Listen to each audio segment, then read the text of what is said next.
There is a tree in the Middle East that grows in the hottest valleys and the lowest places on earth. Its branches are soft and pliable.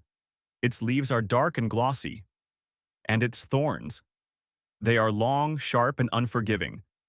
Its scientific name is Ziziphus Spina-Christi, literally, Christ's thorn. Local tradition says this is the tree from which Roman soldiers plaited the crown of thorns and pressed it onto the brow of Jesus.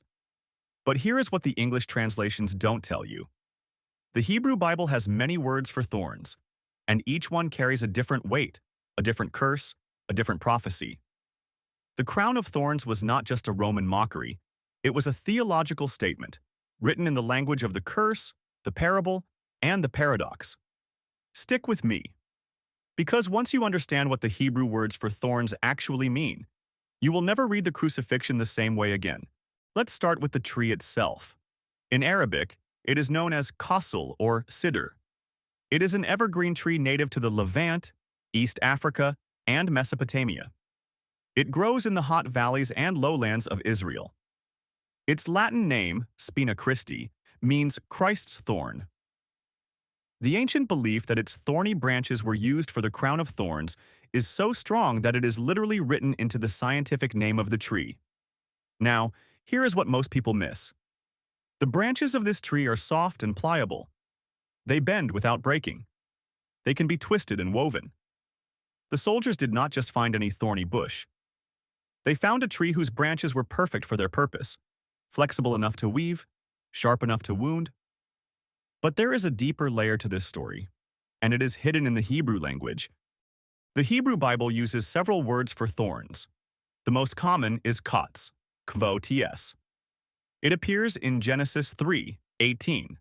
Thorns and thistles it shall bring forth for you. Kots is the generic word for any thorny or prickly plant. It is the curse word. It represents the consequence of the fall, the ground that resists humanity, the pain of labor, the struggle of survival. When Adam sinned, the ground was cursed, and the symbol of that curse was the thorn.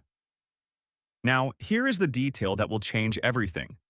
The crown of thorns was made from the symbol of the curse. Jesus wore the curse on his head. But there is another Hebrew word for thorns that takes us even deeper. Atad, appears in Judges 9 and Psalm 58. It is translated as bramble or thornbush, and it points to something far more sinister. In Judges 9, Jotham tells a parable. The trees once went out to anoint a king over them. They said to the olive tree, "Reign over us." But the olive tree said, "Shall I leave my oil and go to sway over the trees?" Then they said to the fig tree and the vine. Then all the trees said to the bramble, "You come, reign over us." Judges 9:8-14. The atad, the bramble, the thorn bush, was the last choice. The worst choice, the most worthless choice. The bramble accepts kingship because it has nothing to lose. It is a leader devoid of merit. It represents vanity rather than service. And here is the terrifying twist. The bramble's rule brings destruction. Fire comes from the bramble and consumes the trees. Now, think about the crown of thorns. The soldiers crowned Jesus with an atad, a bramble. They mocked him as a king. They placed a thorn bush on his head, the symbol of the worst possible king, the bramble that brings destruction. And yet, Jesus took that crown. He accepted the mockery. He became the bramble king. But here is the paradox. The bramble that brings destruction became the instrument of salvation. Now, let's bring this all together. The crown of thorns is the intersection of three Hebrew realities. First, Kots. The thorn is the symbol of the curse. The ground was cursed because of Adam's sin, and Jesus wore that curse on his head. Second, Atad. The bramble is the symbol of the worthless king, the leader who brings destruction, and Jesus was crowned with that mockery. Third, the paradox. The curse became the crown. The mockery became the victory. The bramble king became the King of Kings. The Apostle Paul wrote, "Christ redeemed us from the curse of the law by becoming a curse for us." Galatians 3:13. He became the curse. He wore the curse. He absorbed the curse, and in doing so, he turned the curse into a crown. But I have saved the most beautiful detail for last. There is a fourth Hebrew word for thorns, na'atsuts, na'atsvts. It appears in Isaiah, and here is the prophecy. Instead of the thorn bush, na'atsuts, the juniper will grow, Isaiah 55:13. The thorn bush, the symbol of the curse, the symbol of the worthless king, will be replaced by a tree of life. The curse will be removed. The mockery will be undone. The bramble will become a tree. And that is the message of the crown of thorns. What was meant for evil, God used for good. What was meant to mock, God used to save. What was meant to destroy, God used to redeem. Now, let's bring this home. The crown of thorns was not just a Roman mockery. It was a theological statement, written in the language of the Hebrew Bible.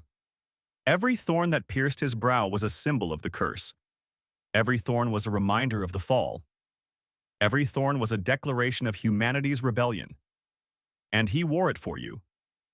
Here is the question this story forces you to ask. What curse are you carrying? What thorn is piercing your life? Because the one who wore the crown of thorns is the one who can remove the curse. He became the curse so that you could become the blessing. He wore the thorns so that you could wear the crown. The bramble became the king, and the king can set you free. But I have saved one final detail. The Ziziphus Spina-Christi tree, the Kots, still grows in the Middle East today. Some of these trees are estimated to be over 2,000 years old. They were alive when Jesus walked the earth. They may have been alive when the soldiers plucked their branches. The thorns are still sharp. The branches are still pliable. The tree is still standing. But the curse is gone. And that is the message of the Kots. The tree that was used to kill became the tree that gives life. Up next, I am going to take you deep into the Hebrew word tola'at shani, the scarlet worm that dies to produce the color of redemption. And I am going to show you why the curse and the crown are the same thing. The curse became the crown, and the king wore it for you.